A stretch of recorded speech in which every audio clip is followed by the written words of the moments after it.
It's a good day for stocks today, an even better day for a handful of stocks that were mentioned in Barron's magazine. I'm Jack Hough. Here with me to talk about that is Emily Bary.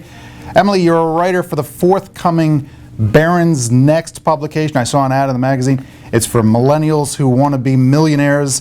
I plan to read it myself, even though I'm 44. I'm a really cool 44, so I'm going to definitely check it out. Thanks for being here. The S&P is up 0.7% today. We're going to look at a few stocks that are up more, starting with Shire, which is up about 2% today. What do we like about Shire? Sure. Shire recently completed a deal to buy Bexalta, which really diversifies its platform into hematology, oncology, immunology drugs. In the past, the company's been very reliant on its ADHD business, like Adderall, and if you were worried that it was too dependent on that, this really broadens. Might make it a safer stock and make people pay a little more for it. Sure. Okay, does it look cheap here? It actually is cheap. It trades at 12.5, 12.6 times next year's earnings versus 16 for the sector.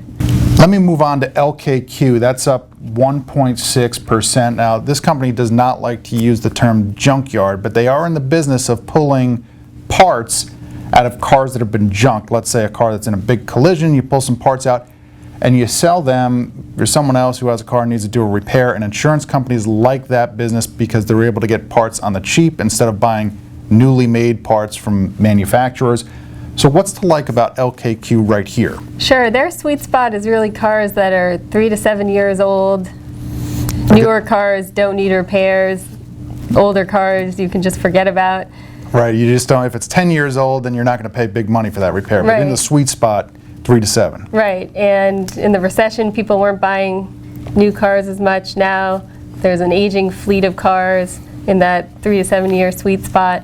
A baby boom for cars, maybe. A baby boom for cars. And so now we've got some cars that need repairing out there. Okay, and then they're expanding into Europe too. Right, they just gained a foothold into Switzerland, Eastern Europe, where there's a big middle class driving older cars, and it's looking to replicate its success there. And the stock looks cheaper than it usually trades. I guess if they can take the share that they've gotten with insurers here in the U.S., if they can do anything near that in Europe, then maybe the stock has some upside from here. Exactly.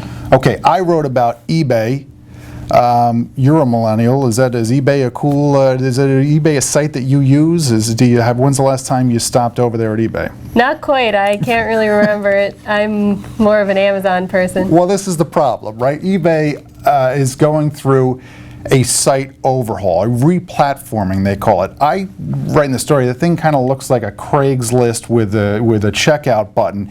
It's a little bit hectic over there. That's actually really hurt their search traffic because Google has changed their recipe for how they deliver these clicks to people. If you have these pages that exist on their own that you can't connect through a home page somewhere, those pages get punished as of a few years ago, and that's really hurt eBay's traffic from Google. So this new format will help their search results on Google.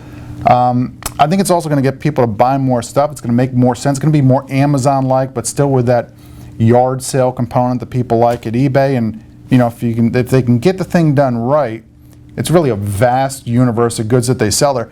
By the way, this is still a company that generates a ton of free cash. The stock looks cheap. It's an actual .com value stock, which is almost unheard of. So I don't know. Maybe check out eBay, see if they compare. I'll give it a try.